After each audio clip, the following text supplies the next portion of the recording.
U.S. Physics Olympiad 2024 USAPHO. This examination had two parts, Part A and Part B. Each part had 3 questions and lasts for 90 minutes. I offer private tutoring for Physics Olympiad preparation. I currently have openings. There is a discount for group classes. Message me if interested. My email is fred1996@hotmail.com. Problem A1, ping pong. A thin wire of negligible resistance and total length d is wound to form a thin cylindrical solenoid, of length, L, much less than d. A conducting sphere of radius, r, much less than, L, is attached to each end of the solenoid. Initially there is no current in the wire, and the spheres have charges q and negative q. Give all your answers in terms of r, L, d, and the speed of light c equal 1 over square root from mu 0 epsilon 0. Question A. Assume this system can be modeled as an L-C circuit. What is the angular frequency of its oscillations? This system loses energy because it emits electromagnetic radiation. Consider an electric dipole, consisting of charges plus minus q0 cosine omega t separated by distance d, whose dipole moment oscillates with amplitude p0 equals q0d. If d is much smaller than the wavelength lambda of the radiation produced, then it can be shown that the power radiated is roughly, that is up to an order 1 dimensionless factor, p, proportional to expression 1. For the rest of the problem, your answers only need to be similarly rough estimates. Question B. For this setup, the above formula applies if d much greater than d0. Find a rough estimate for d0. Question C.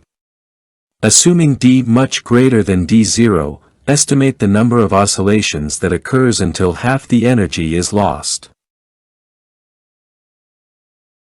Problem A2, stellar stability. A star in hydrostatic equilibrium has inward gravitational forces balanced by pressure gradients.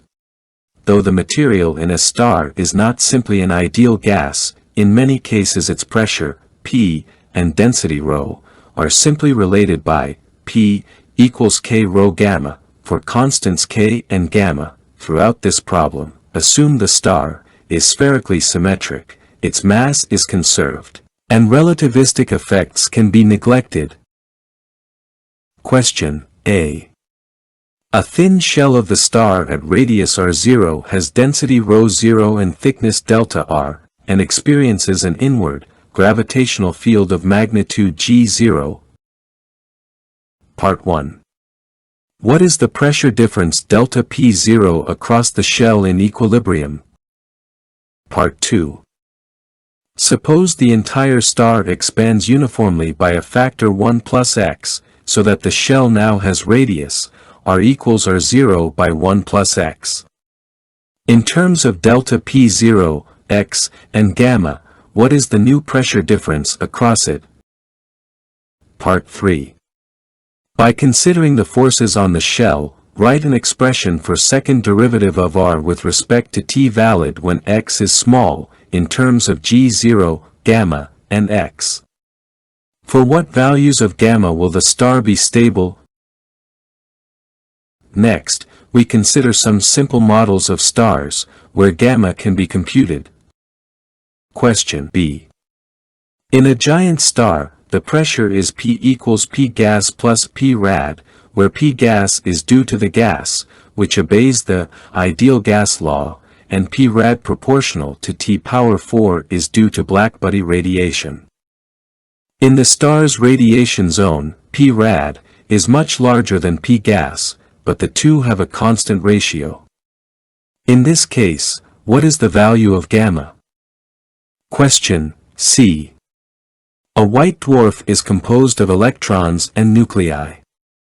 The electrons provide the outward pressure, while the nuclei cancel the electron's charge, and are responsible for most of the mass density. consider a region of a white dwarf where the number density of electrons is Ne. Part 1. The electrons obey the Heisenberg uncertainty principle, delta P on delta X more O equal to reduced Planck constant, where delta X is the spacing between them, and delta P is the typical momentum that quantum mechanics implies they must have. Find a rough estimate for delta P in terms of Ne and reduced Planck constant. Part 2. Using this result, find gamma for a white dwarf. Part 3. A white dwarf has total mass m, radius r, and a relatively uniform density of order ρ is order of m over r cube. The radius is related to the mass by r proportional to m power n, for a constant n. Find the value of n. Problem A3. Tilt shift. An ideal converging lens of focal length f is centered at x equals y equals 0 with its axis of symmetry aligned with the x-axis. A light ray incident at height y much less than f will be tilted inward by an angle theta equals y over f. In this problem, we will consider objects at x equals -O, where O greater than f. The lens will produce a real image of the object at x equals I, where 1 over O plus 1 over I equals 1 over f. Even for an ideal lens, the image of a finite-sized object will generally be distorted. Question A. Consider a point-like object at x equals -O and y equals 0. If it moves to the right a small distance delta x, its image moves to the right a distance mx delta x. If it moves up a small distance delta y, its image moves up a distance my delta y. Find mx and my in terms of I and O. Question B. Suppose the object is a short stick, tilted an angle theta O to the x-axis. In terms of I, O, and theta O, what is the angle theta I its image makes with the x-axis? To produce a simple camera, we put the lens right next to a circular aperture of diameter d much less than f, and place a movable screen behind the lens. Suppose the location of the screen is chosen so that light from very distant objects will be focused to a point on the screen. Question C. The light from a point-like object at finite distance O will produce a finite-sized spot of radius r on the screen. Find r in terms of f, d, and O, assuming O much greater than f. Question D. If the camera primarily sees light of wavelength lambda much less than f and d, find a rough estimate for the additional spread r d of any image on the screen due to diffraction, in terms of f, d, and O. Question E. Assuming the typical numbers f equals 5.0 centimeters, d equals 5.0 millimeters, and lambda equals 500 nanometers, find the numeric values of O for which the blurring due to geometric effects exceeds the blurring due to diffraction. Real photos are noisy because light is made of discrete photons, with energy E equals hc over lambda. Suppose the camera is illuminated uniformly with light of intensity 1 equals 1 watt per square meter, its sensor has n equals 107 pixels, and every photon passing through the aperture is detected, with equal probability, by 1 pixel in the sensor. This implies that if the expected number of photons arriving at a pixel on the sensor is n, the standard deviation of that number is square root from n. Question F. If the aperture opens for time tau to take a photo, find the numeric value of tau for which the standard deviation of the brightness of each pixel is 1% of the mean. Problem B1. The muon shot. In 2023, American particle physicists recommended developing a muon collider to investigate the nature of fundamental particles. Such a collider requires much less space than other options because of the muon's high mass m, which makes it easier to accelerate to a very high energy, E, much greater than mc². Question A. When a muon collides head-on with an antimuon, which has the same energy and mass, a new particle of mass 2, E, over c² can be produced. If the antimuon was instead at rest, what energy would the muon need to produce such a particle? Unfortunately, muons and antimuons are unstable, with lifetime tau. That is, if one such particle exists at time t equals 0. Then in its rest frame, the probability it has not decayed by time t is e power negative t over tau. Question B. Suppose the muons begin at rest, and are accelerated so that each muon's energy increases at a very large, constant rate alpha in the lab frame.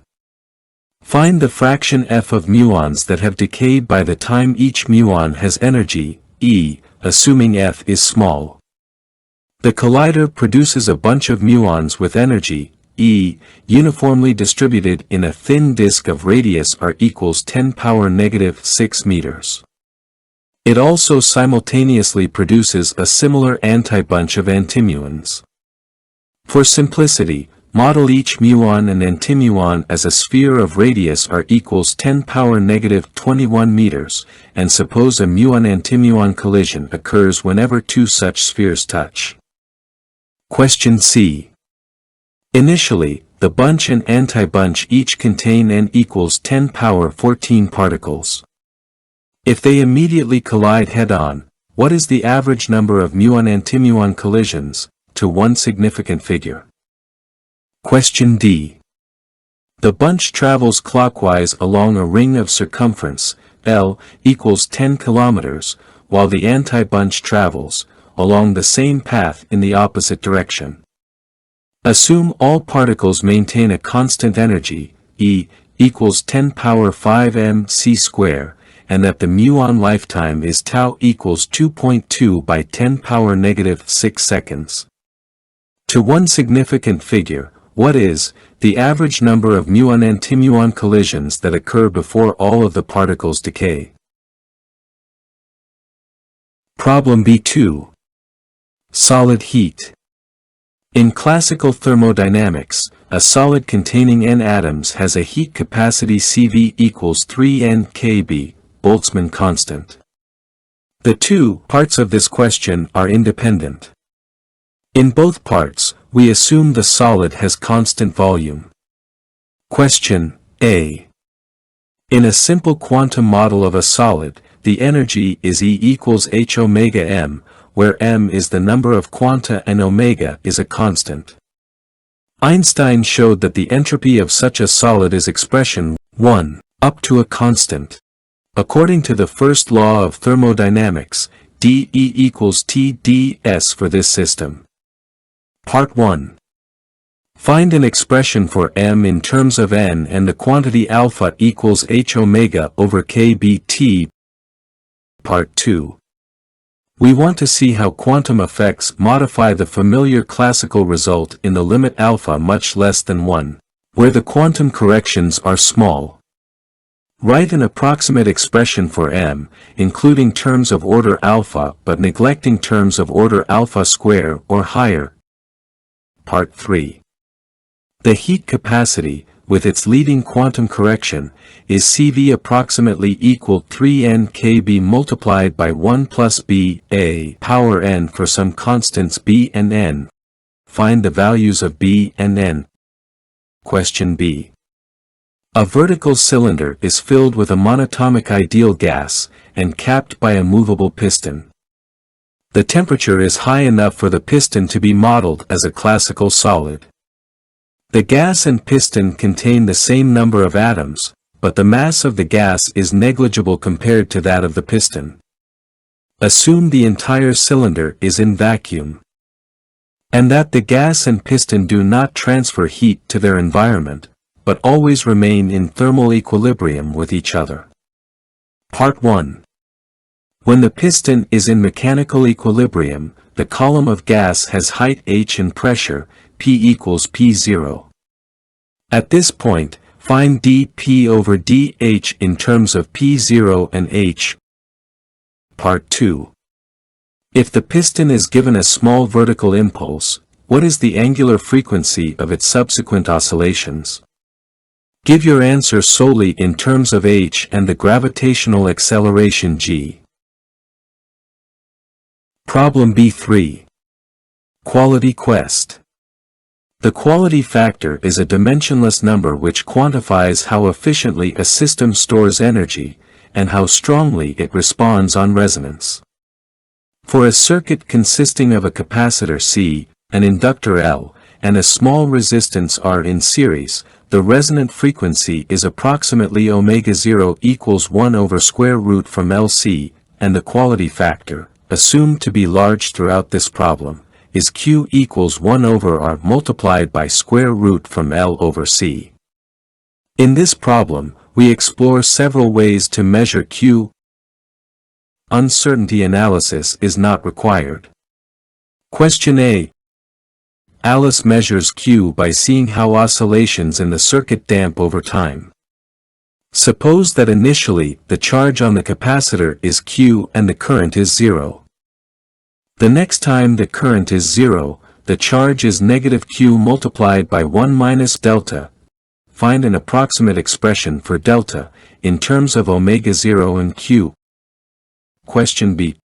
Bob and Charles drive their circuits with a sinusoidal voltage Vt equals V0 cosine omega t. It can be shown that in the steady state, the voltage across the capacitor oscillates with amplitude in the expression 1. The circuits Bob and Charles have are similar, but are not precisely the same. Part 1. Bob fixes the value of V0 so that the highest value of V, C, at any frequency is precisely 10.00 volts. His equipment can precisely compare the amplitudes of a small DC and AC voltage. He thus performs two very accurate voltage measurements given in Table 2. Using this data, find the numeric values of Q and ω0 as accurately as possible. Part 2. Charles can precisely tune omega, but cannot precisely measure small voltages. He thus fixes V0 to some other value and takes data near the resonance, where Vc is relatively large. Table 3. Using this data, find the numeric values of Q and ω0 as accurately as possible.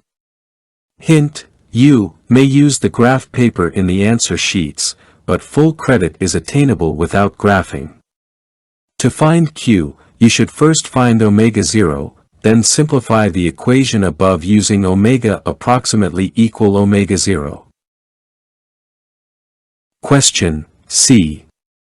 The gain function of this circuit is defined as G equals VR over V0, where VR is the amplitude of the voltage across the resistor, as shown in Figure 4. Part 1. Find an expression for G in terms of omega, ω0, and Q. Part 2. This setup can be used to reject voltages at certain frequencies. Qualitatively describe the ranges of frequencies for which G is small.